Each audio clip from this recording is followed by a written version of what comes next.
What festivals do you guys like to celebrate yourselves? Right, could you both share your own experiences and thoughts around grief?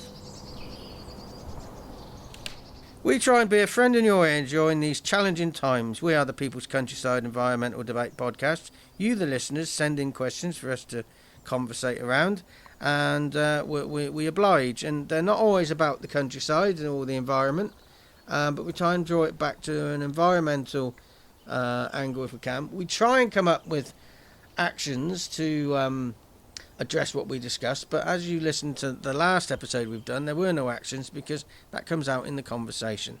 I'm Stuart the Wild Man Mabbott, one of your co-hosts, and he is... I'm William Manklow, and you nearly heard what Stuart was going to be up to today because he was nearly going to read out his to-do list. Yeah, exactly. Instead of an outline of how to start this podcast. We don't have scripts, we just have maybe an outline of what we want to go for.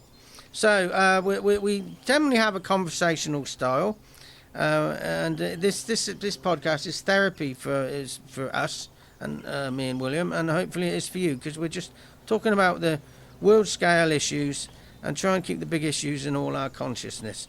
We have a meandering style, so just stick with us. We're a unique podcast because there are so many podcasts out there that are literally a person talking to an expert, and a lot of boring, isn't it? A lot of the time, it's just you listen to it and it's like blah blah blah blah blah blah blah blah. A lot of the time, because it's the way a lot of podcasters talk is just in a particular way and using particular language to make themselves sound more intelligent. Stuart and I don't need to use that sort of language because we know we're intelligent. Yeah, well, I know I am. Anyway, I often see things on telly or YouTube, whatever, and it's a small channel, small production company, whatever, but with a big guest, and you just know that they're trying to get somewhere off the back of that guest's audience. Yes, exactly, yeah. And I when I'm invited to go on things, I do question sometimes. Am I being invited because they think I'd make a good guest, or they want access to my audience? Yeah, exactly. And we've talked about in previous couple of episodes ago, I think it was, we talked about potentially having Chris Packham on here, and if we had anybody like, say, Chris, for example, it would just be as himself. We want him as a guest because of what he brings to the conversation. Yeah. And it's not who he is necessarily. No. Anyway, we got two new listeners sending in questions for today. Yes. Wally in Manchester, England, and Jayne in York, England. Do you want to have a go at reading Wally's really long question? Another long question. So go and grab yourself a cup of tea, get yourself a biscuit. Don't get rich tea because they're not good dunkers. His question, thank you, Wally, because this is the first question that Wally has sent in to us. It's not a name I recognise, so thank you very much for sending your question in, and I hope you're enjoying the podcast. Wally's question then is, what festivals do you guys like to celebrate yourselves? Well, we can sort of spread that out, broaden that out. Midsummer, when I'm in Finland. There we go. Yeah. That's one of mine.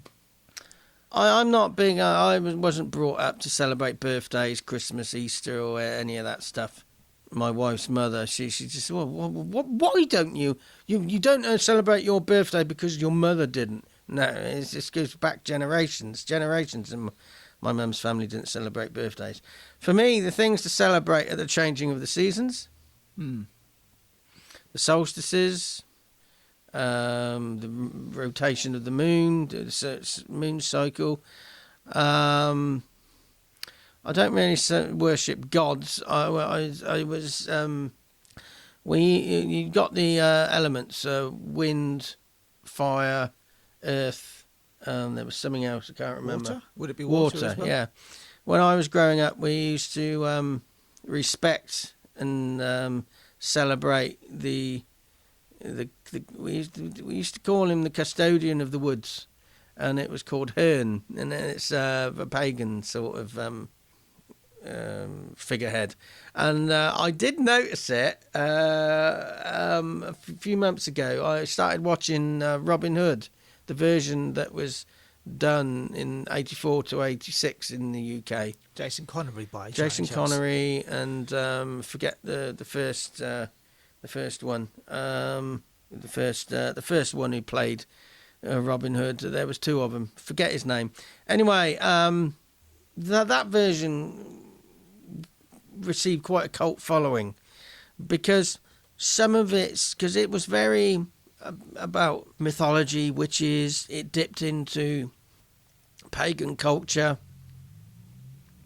and Herne appeared in that.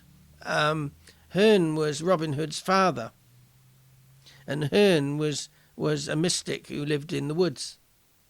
So I watched it a few months ago, and I forgot. That's what's so realistic for me. So we had Herne, spirit of the woods. My granddad used to celebrate the spirit of the earth, things like that. So there are more festivals that I don't like to celebrate than I do. I could say I celebrate Christmas to some degree, but that's generally it's celebrated as a time of being with people that I want to be with, spending time with people that. Is that celebrating the festival, celebrating the opportunity that festival offers? Yeah, it marks it's the opportunity because generally it's the quieter time of the year.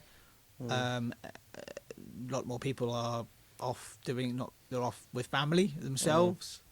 So it's not really celebrating the festival itself. I did mention, like I said, right at the start, the Midsummer in Finland. I've only actually ever really properly celebrated that once, and actually did a proper full-on Finnish Midsummer Eve, which is quite an interesting experience.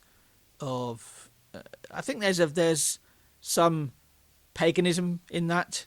Not to be the whole the whole idea of you generally light a bonfire towards midnight, and people would make almost like a crown of flowers to wear. So that comes probably from the Sami or from paganism in some variety.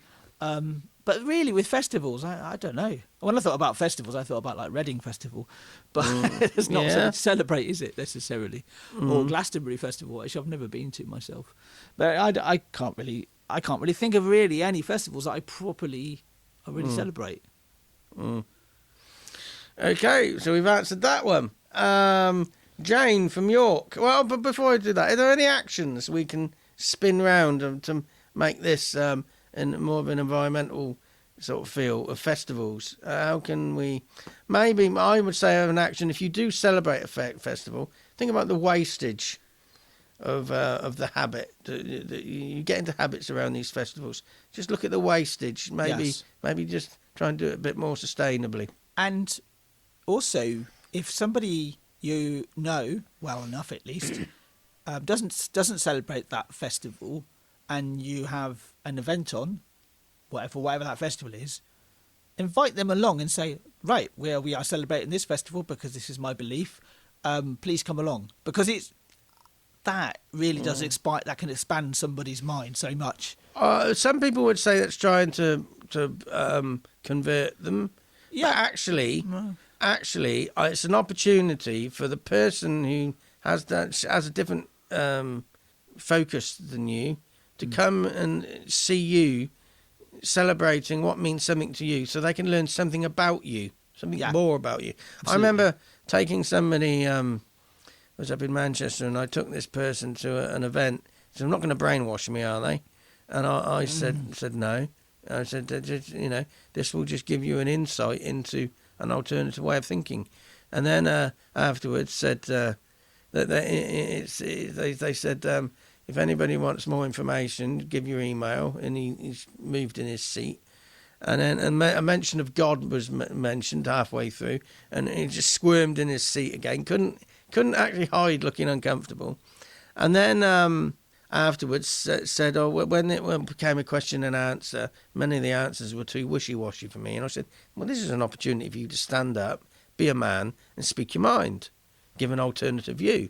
But I said, it also, there's no conversion going on. It just gives you an insight into who these people that you see as so different to you, actually what they believe in. And you start to see them as human beings and not weirdos.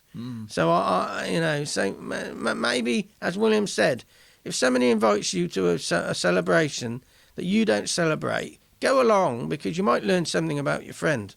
And most importantly, you might get some really good food you've never eaten before. Puris. I love puris. Okay. You can see what I'm motivated by, can't you? Yeah.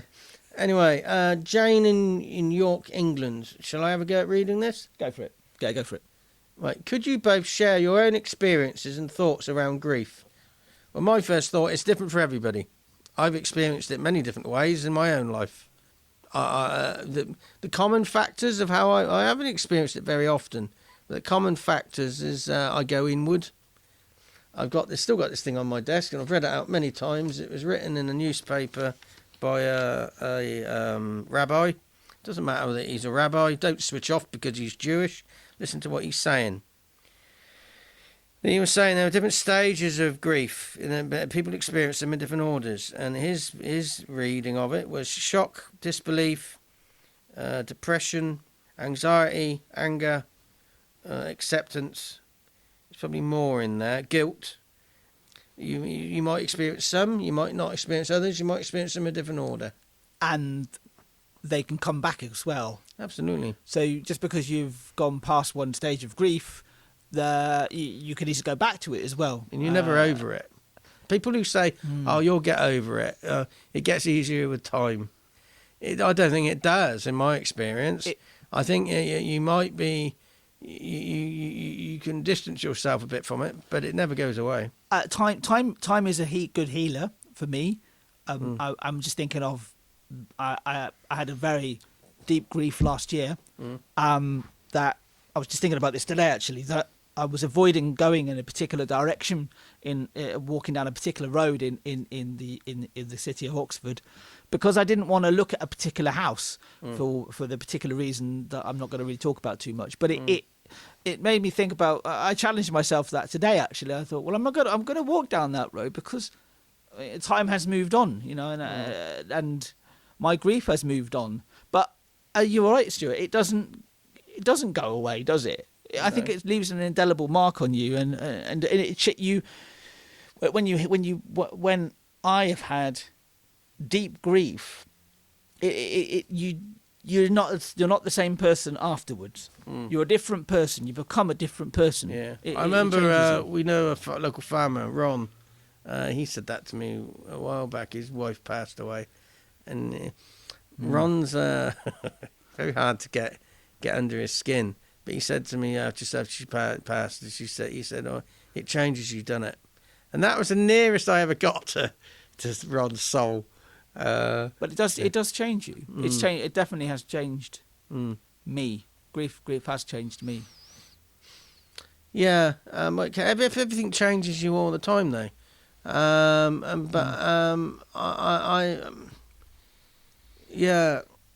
Sometimes I don't feel grief at all when some people have passed, and then I feel guilty about that for a period of time, and maybe angry. But then I think, well, yeah, but I've moved on. There was no emotional bond to them, but in the later years. There's two thoughts that come to my mind with grief myself, processing it myself. One was directly after the event. I may have even mentioned this on a previous podcast episode, where for me, my grief came out, especially with emotions and tears, came out as I can only analogize it to when you're going to be physically sick, and I know that I'm going to be physically sick, and I know I'm not going to enjoy that process because that's really horrible to be actual sick. But I know at least I've got a chance of coming out the other side thinking that at least I've got it out of my system. I can't remember the second point now, but that was really that main point. That's how grief sort of came out to me. The other point was I was sitting in watching a really interesting performance in a local theatre recently, and I get this sometimes, and I get very vivid, strong memories come back about the person that died, and it's like a video that plays over and over again of a particular moment where I'm thinking maybe I could have done something differently. That's a bit of guilt maybe coming in. So it comes back to me on a regular basis. It's not something that will just you don't move on from it. It's that you say guilt, but that's also the acceptance process as well. It is, in a way. It is, yeah. It is. But it's also part of. I see it as part of the grief. As long as I'm compos mentis, and as long as I have a memory, you can always also. going to be We're there. talking about grieving people, but you can grieve time. You can grieve an object. You can grieve a pet. Yes. But the process is not all the same. But No. there is a similarity. Grieving people, I haven't had that much, because what I found in my life, people have drifted away.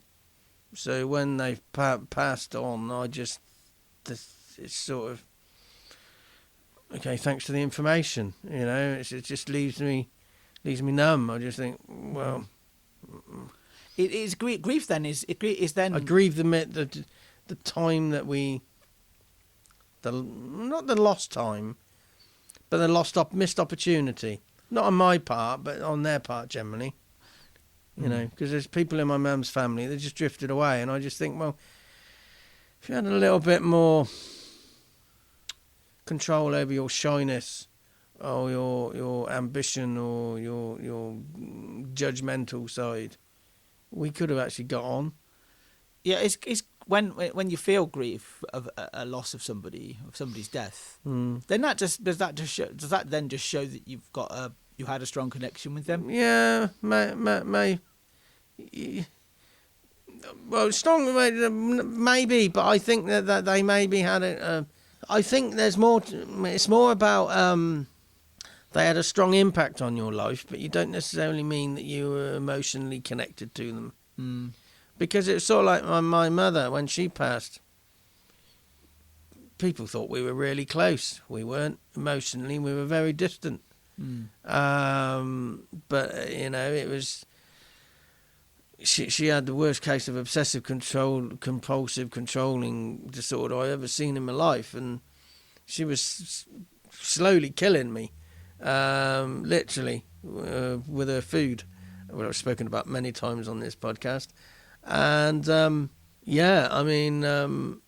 I've said this to my wife many times. When my mum passed, that's where I could get on with my life, and then I still sort of feel guilty about that in a way, but I'm an arrogant little bastard. The guilt never lasts long. But you also have to move on, and you are not your mum. I was watching a really good film recently. Thank God I'm not. Watching a really good film recently, with the setup being like a young student talking to his teacher, and he had this character's had a very difficult upbringing, and his dad wasn't a very nice person, and the teacher said to him, "You're not your dad." You're not your dad. So it's almost like you're not your parents. Yeah, you are influenced by them, but you are not you're literally not your parents. So at the death of your parents, it can I can understand that that feel of liberation, because you're actually like, well, actually, hold on a minute. I am myself. I can be myself now. That's something I've actually felt myself. Yeah, it doesn't mean I loved this person any less. I'm talking about my mum here. I didn't love her any less, but I did feel that liberation. Yeah, I mean, what went through my mind was when my mum passed was at one time I was in her womb, so we were physically the same being at one time. So so I let go of that, and I let go of how unfortunate she had all the mental restrictions that she had that dictated the way her life went. But we said about you being in your mum's womb, and I was in mine. The one factor I absolutely love is this whole idea of, well, when you were also part of you genetically was also in your grandmother. Yeah. Because when a female is developing within the womb, the eggs develop quite early within and those eggs are a woman has a certain amount of eggs. Yeah. Right. I don't know how many it is, but basically it develops within those eggs develop whilst you're in the womb.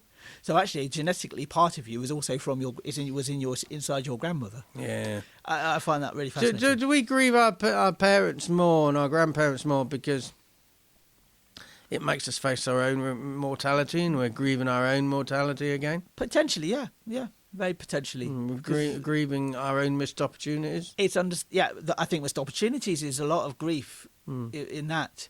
I didn't feel. I never felt that with my mum because we there was no missed opportunities.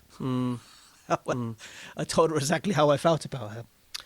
Yeah, because you said we're not our parents, and I said thank God, because if I was my mother, I wouldn't be able to do this podcast because she never had an opinion on anything. Yes. How can you not have an opinion on? How can you not have an opinion? It goes back to Paco's question in the last episode of what does nothing feel like? Yeah. It's almost like how can you not have an opinion? Yeah. If everybody has an opinion, really, on something, yeah. Even a lack of opinion is still an opinion. Yeah, you've got something to say. Yes. Anyway, I think we've sucked the life out of that one. You see what I did there? Yes. Carry on. Okay.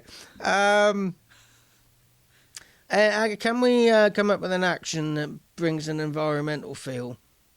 My action is, we've spoken about this many times, think back multi-generational and then see what impact that has on your grief. Because if you're just grieving one generation gone, you're missing the opportunity to grieve and learn from all the previous ancestors. But also, if you're putting all your grief on one person, that may exacerbate it, maybe. This. I'm not going to put a trigger warning on this episode because everything we've spoken about this. We're planning one of our future guided walks in nature. We're talking about, what happens if we trigger somebody during one of our walks. Some people will be triggered by anything. Some people will be triggered by going for a walk. I'm not going to put a trigger warning. I'm going to refuse to do that because we're talking about grief. But I'm just going to say, just think about multi-generational past and see what impact that has. And if thinking about grief has an impact on you, there are plenty of sources of help out there. The Samaritans or your doctor or whatever, your friends, just, ask for help. But just explore multi-generations. Any actions that you can come up with? My action comes from the idea of grief being guilt about missed opportunity. So with the natural world is there for you to enjoy and go and admire and go and do it, because we don't know what the future's. You don't know what the future's going to bring for yourself, what the future's going to bring for the world. Go out and enjoy it, and then when you start to enjoy it, you won't feel that guilt of like, oh well, I had the opportunity to go and see this particular woodland, and now it's a housing estate. I don't know, that's just an example. But also, you might go, "Oh, hold on a minute. We really need to keep this. We really need to keep this ancient woodland. We need to keep this. We need to. Do you understand what I mean? It's like you need that in your life. Yeah, and my idea of multi-generational thinking is it just gives you a perspective on where you sit, and it might give you a different angle on how you live environmentally, sustainably, how you consume. Yes. Gives you it's not just you. It's just you're part of a much bigger thing. Anyway, the next episode we're going to have just have a look. Oh, two more new listeners that have sent in questions. One from Norwich in England, and one from the Western Province in Sri Lanka. I'm not going to say who they're from, but we've not had any from Norwich or Sri Lanka, and these listeners haven't sent in anything. So good to have some new listeners chipping in, William. Yeah, thanks very much, and it shows that the audience is either expanding or we're just bringing new people along with us. When since Christmas, New Year, we've been doing longer episodes, 2 questions per episode, and the listening figures seem to show that it's not as popular as our shorter form episodes with 1 question per episode. But we're not losing listens because people are actually listening back to all our archive now. So some of our original episodes people have gone right back to. So interesting. And you can go right back to the first episode. And you can listen to how we evolved this podcast and how we've maybe evolved our thinking across the years, which is now going to be 6 years this year, Stuart. Yeah. We started in 2018. Yeah. Before we went on the main platforms in 2019, we did almost a whole year's worth of just uploading to SoundCloud. 6 years of podcasting.